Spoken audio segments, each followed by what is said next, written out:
ஒரு மலிஷியஸ் கோட ஃபைல் மாதிரியோ இல்லைன்னா இமேஜ் மாதிரியோ ஒரு வெப்சைட்ல நம்மளால அப்லோட் பண்ணி அந்த வெப்சைட்டை ஹேக் பண்ண முடிஞ்சு அப்படின்னா அதெல்லாம் நம்ம ஃபைல் அப்லோட் வல்னரபிலிட்டின்னு சொல்லுவோம். இதை ப்ராக்டிகலா பண்ணி பார்க்கலாம் வாங்க. This is day 7 of learning hacking in 100 days challenge. இது எஜுகேஷன் பர்பஸ்க்காக நான் செக்யூர் லேப்ல தான் ட்ரை பண்றேன். இங்க ப்ரௌசிங்னு ஒரு ஆப்ஷன் இருக்கு.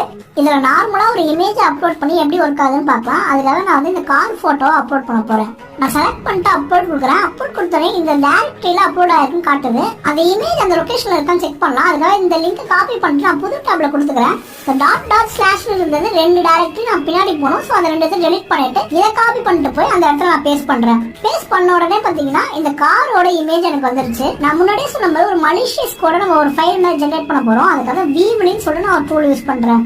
இங்க வீவ்லின்னு கொடுத்துட்டு ஜென்ரேட் கொடுத்து பாஸ்வேர்ட் கொடுக்கணும். பாஸ்வேர்ட் கொடுத்ததுக்கு அப்புறம் லொகேஷனை மென்ஷன் பண்ணிட்டு test1.php சொல்லி ஒரு ஃபைலை கிரியேட் பண்ணிக்கிறேன். இப்போ நான் இங்க போயிட்டு அதே மாதிரி ப்ரௌஸ் கொடுத்து இமேஜ் அப்லோட் பண்ற வரை இந்த test1.php